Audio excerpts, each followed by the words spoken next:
Buku produktivitas itu semuanya scam. Mereka semua nipu kita dengan ide kalau kita bangun pagi setiap hari jam 5, kita olahraga, kita journaling, kita makan sehat setiap hari, hidup kita akan berubah. Yang kedengarannya memang sangat baik dan niatnya juga baik, gue yakin membuat buku ini. Tapi realitanya, kita itu bukan robot, bukan AI yang di-coding dengan satu buku dan besoknya langsung berubah hidupnya. Dan akhirnya gue nemu foto yang bener-bener ngubah hidup gue. Ini fotonya guys. Di foto ini tuh dijelasin bahwasanya konsisten atau produktivitas itu bukan setiap hari lu sempurna. Tapi ternyata lu bisa disebut konsisten dan produktif dengan hanya show up aja. Show up ketika lu lagi capek, ketika lu lagi ngantuk, ketika lagi nggak mood. Pokoknya show up itu udah cukup dan produktif dan konsisten. Karena kesalahan utama dari buku-buku produktivitas ini adalah mereka nganggap kita kayak robot. Setiap hari ada moodnya, setiap hari mau kerja, setiap hari punya energi. Padahal kita semua tahu itu nggak realistis. Makanya gue akan sebutin 5 hal yang bisa bener-bener lu buat produktif, nggak bullshit. Halo guys, nama gue Arya. Hobi gue adalah baca dan juga nulis dan sharing apa yang gue pelajari di buku-buku dan apa yang gue tulis di video ini. Gue post 2-3 video setiap minggunya. Kalau kalian suka video kayak gue, please subscribe dan like video ini. Dan sebenarnya buku ini bagus banget, gue saranin buat kalian baca buku ini, oke? Back to the video. Oke, balik lagi. Kenapa gue bilang buku itu scam? Sebenarnya terlalu kasar kalau gue bilang buku-buku itu scam. Karena buku itu punya banyak banget pelajaran yang gue terapin sendiri. Tapi guys, dari puluhan buku produktivitas yang pernah gue baca, jarang banget ada buku yang ngejelasin gimana yang harus kita lakukan ketika nggak punya mood. Ketika hari lu tuh lagi buruk banget, nggak pengen ngapa-ngapain. Karena guys, buku-buku kayak Atomic Habits, Deep Work itu bagus banget. Tapi mereka nggak pernah jelasin apa yang harus kita lakukan. Kalau sistem yang mereka udah buat, kita udah buat juga nih sistemnya, kita nggak lakuin karena kita nggak mood. Karena kadang hidup itu berantakan. Ya kan? Hidup itu kompleks guys. Pernah nggak lu buat jadwal per jam di setiap hari lu? Contoh, jam 7 ngapain, jam 8 ngapain, jam 9 ngapain, jam 10 ngapain, jam 11 ngapain. Pokoknya lu time block semuanya. Yang pernah ngelakuin itu, kemungkinan besar bakal gagal. Tapi kalau lu nggak gagal, coba kasih tahu gue gimana caranya. Sebenarnya time block itu adalah sistem yang baik, tapi yang bikin jelek, yang bikin itu suatu yang scam adalah gak fleksibel. Kadang tiba-tiba El Clasico jam 3 pagi lah, kadang tiba-tiba keluarga lu ada yang sakit, kadang tiba-tiba lu juga sakit pada hari itu. Makanya mungkin bangunnya harus lebih siang atau tidurnya lebih malam, jadi gak punya energi kayak biasanya. Hal-hal kayak gini yang bikin sistem produktivitas dari buku-buku tersebut gak bisa kita jalanin. Bukan bilang mereka jelek, tapi gue bilang mereka kurang sempurna. Dan ini hal pertama yang harus lu tahu, bahwa konsisten itu atau pertumbuhan itu nggak pernah linear. Buku produktivitas itu sering banget ngejual konsep bahwa kita bisa lebih baik setiap harinya. Kayak konsep di Atomic Habits deh, kalau lu 1% lebih baik setiap harinya, lu akan lebih baik 37 kali lipat dalam tahun baru. Tapi ya realitanya kita nggak bisa kayak gitu. Kita tuh nggak bisa 1% lebih baik setiap hari, walaupun kedengarannya gampang ya. Progres kita itu nggak 1%, 1%. Nggak kayak naik. Tapi lebih banyak kayak gini nih, kadang 10%, kadang minus 15%, kadang 5%, kadang 1%, kadang turun 3% lagi gitu. Itu suatu hal yang nggak bisa kita hindari guys. Karena kita itu manusia dan manusia itu tempatnya salah, tempatnya tidak sempurna. Jadi jangan expect kita untuk sempurna. Contohnya, gue dulu itu stres banget kalau gue nggak produktif hari ini. Gue ngerasa kalau gue nggak bisa bangun jam 5 pagi, terus lari pagi, hidup gue udah hancur, hari itu udah hancur. Dan ngapain jalanin hari yang udah hancur, mending gue leleh-leleh aja seharian. Tapi sekarang gue sadar, hidup lu untuk dibilang produktif, konsisten, lu nggak perlu sempurna. Ya sekarang gue sadar kalau gue bangun pagi, terus gue nggak lari pagi, ya udah gue maafin diri gue sendiri. Gue manfaatin hari yang ada di depan mata gue. Nggak perlu pikirin yang dulu udah kelewat. Maafin diri lu sendiri dan lanjut ke progres selanjutnya.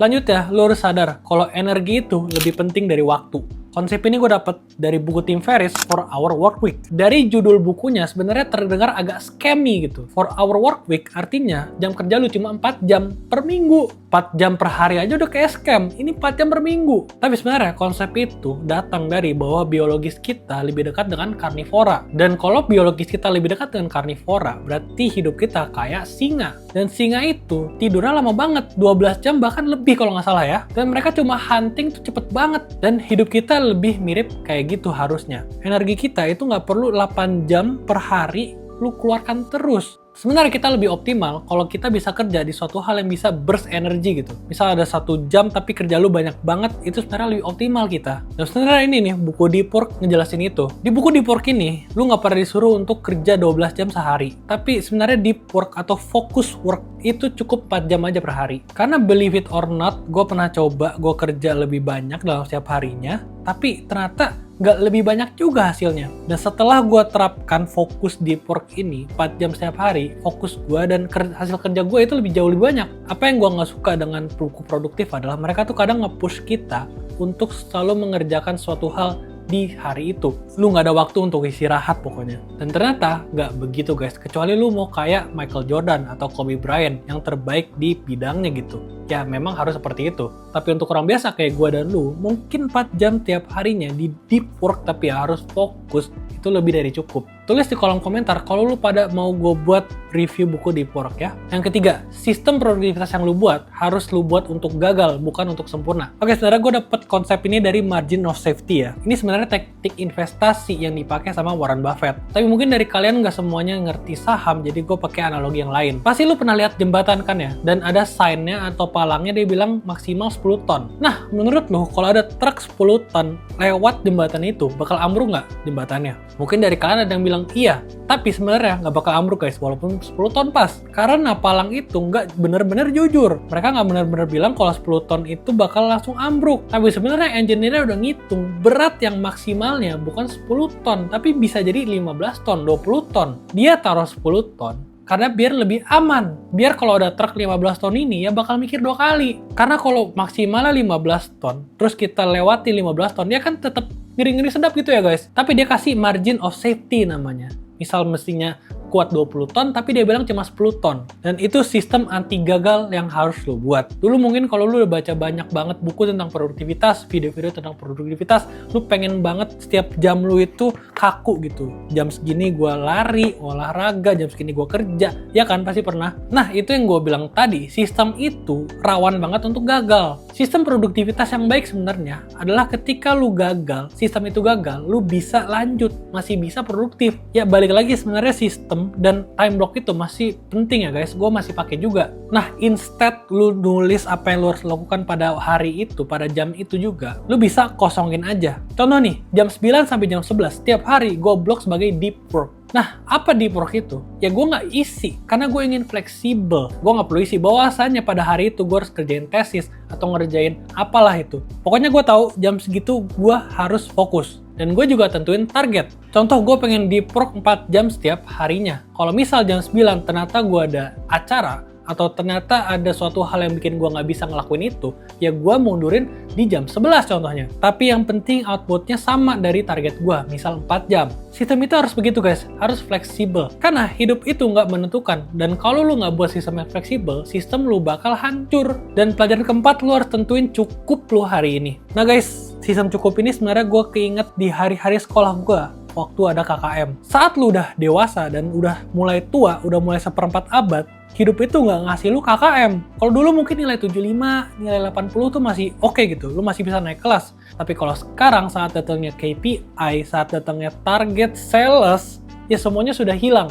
Saat lu udah tua, hidup nggak nerima di bawah 100%. Lu harus 100%, kalau nggak lu gagal. Tapi ya gue nggak bisa accept itulah. Jadi gue buat KKM untuk diri gue sendiri. Misal nih, target gue adalah gue buat 3 video setiap minggunya. Tapi kita semua tahu, kadang target itu nggak kita capai. Kadang target itu ya melenceng dikit. Ya makanya gue tentuin KKM buat gue sendiri. Bang, target gue 3. Tapi KKM gue 1 video per minggu. Ngerti nggak? Tapi apakah ini bikin gue lebih males? Ya mungkin aja. Tapi gue lebih baik gue males daripada gue nggak ngerjain sama sekali. Karena itu yang gue lakukan sebenarnya sebelum film ini. Target gue 3 video setiap minggu. Tapi ya karena 1 hari, 1 minggu itu gue nggak ngerjain tugas gue, nggak ngerjain video, ya jadi nggak bisa 3 video per minggu. Dan dalam pikiran gue, kalau nggak 3 video per minggu, ya gue udah gagal. Dan kalau udah gagal, ngapain kerja lagi? Ngapain kita kejar lagi? Jadi instead of melihat ketidaksempurnaan hari lu sebagai kegagalan, lihat itu sebagai KKM guys. Dan yang namanya KKM itu bukan satu hal yang lu banggakan, tapi bukan suatu hal yang lu sedihkan juga gitu. Ya udah KKM gitu. Tetap sedikit senang lah, tapi nggak usah happy-happy banget. Jadi masih ada kesenangannya gitu kalau dapet KKM, tapi masih ya harus evaluasi, harus lebih baik dong, masa KKM doang. Dan yang kelima, lu harus cinta diri lu sendiri. Oke, sebenarnya gue pernah buat video tentang hal ini, bahwasanya gue pikir kalau lu nggak bisa sebenarnya produktif kalau lu nggak mencintai diri sendiri. Karena gini guys logika gue, coba lu lihat suatu orang yang lu nggak suka, Lu mau nggak suatu orang itu improve setiap harinya? Lu mau nggak orang itu jadi orang lebih baik? Ya kemungkinan besar kalau lu benci sama orang itu, lu nggak ingin mereka lebih baik kan? Kalau bisa ya mereka makin lama makin lebih jelek gitu hidupnya. Tapi ini yang kita lakukan sama diri sendiri. Kita kadang untuk produktivitas itu harus ngasih energi buruk ke diri kita sendiri. Sekarang kita bilang ke diri kita sendiri, ya lu udah malas, lu pemalas, lu nggak bisa kayak gini, lu harus push, lu anjing, lu malas lu. Itu suatu hal yang pernah gue kasih tahu ke diri gue sendiri. Karena ya gue benci sama diri gue sendiri. Dan gue pikir kalau gue cukup benci sama diri gue sendiri, gue akhirnya bakal gerak dan mau ngubah hidup gue. Tapi realitanya guys, gak enak banget benci diri sendiri tuh, beneran. Karena setiap hari lu bakal merasa bersalah, setiap hari lu bakal wish you are someone else gitu. Yang itu suatu hal yang gak nyaman dan gue gak pernah melihat diri gue berubah karena itu. Gue merasakan perubahan ketika gue genuinely sayang sama diri gue sendiri. Dan gue sayang diri gue sendiri itu gak sayang-sayang yang cetek. Sayang kayak validasi gitu. Ya walaupun gue kayak gini gue tetap sayang dan lain-lain dan gak mau berubah. Tapi gue ingin gue sayang seperti seorang ibu menyayangi anaknya. Seorang ibu itu pasti selalu menyayangi anaknya walaupun anaknya mau gimana juga. Tapi seorang ibu juga gak pengen lihat anaknya di situ-situ aja.